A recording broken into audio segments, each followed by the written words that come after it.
বিসমিল্লাহির রহমানির রহিম। আসসালামু আলাইকুম সবাইকে। ঈদ মুবারক, ঈদ মুবারক, ঈদ মুবারক। ঈদুল আজহার এই কুরবানি ঈদে আপনাদের সবাইকে ঈদের শুভেচ্ছা। তো অনেকদিন পরে আবার ভিডিও নিয়ে আসলাম।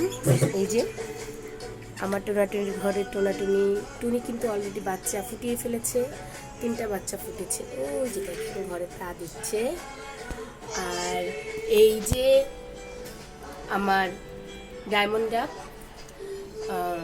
যে কিনা বাচ্চা ফুটিয়ে ফেলেছে, ওই যে বাচ্চাকে বুকের মধ্যে আগলে রেখেছে। আর এই হচ্ছে আমার রূপকথা, যিনি প্রক্রিয়া চালাচ্ছে ডিম দেওয়ার। একটু লেট হয়ে গেছে, বাট দিবে। আর এই যে ওনারা 1 নাম্বারের ঝগড়াটে কাপল, দিন ভরে ঝগড়া করতে থাকে, কিচিরমিচির করে আমার এই ঘরটাকে গরম রাখে।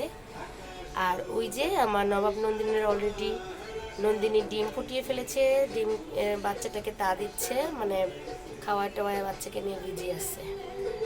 এদের বিশেষত্বের মধ্যে এই 2টা এত পাজি, এদের জন্য আমার চড়ুই পাখি এসে খাবার খেতে পারে না।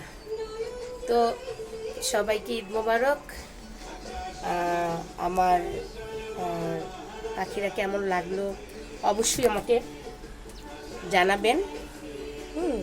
তো আমার নন্দিনী একা, কারণ নবাব খুব, এই যে নবাব বিরক্ত করছে, যার কারণে নবাবের কাছ থেকে নন্দিনীকে আলাদা করে দিয়েছি।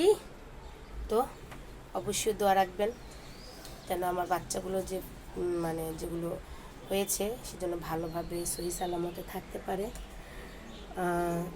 আপনাদের দোয়া আমার অনেক কাম্য।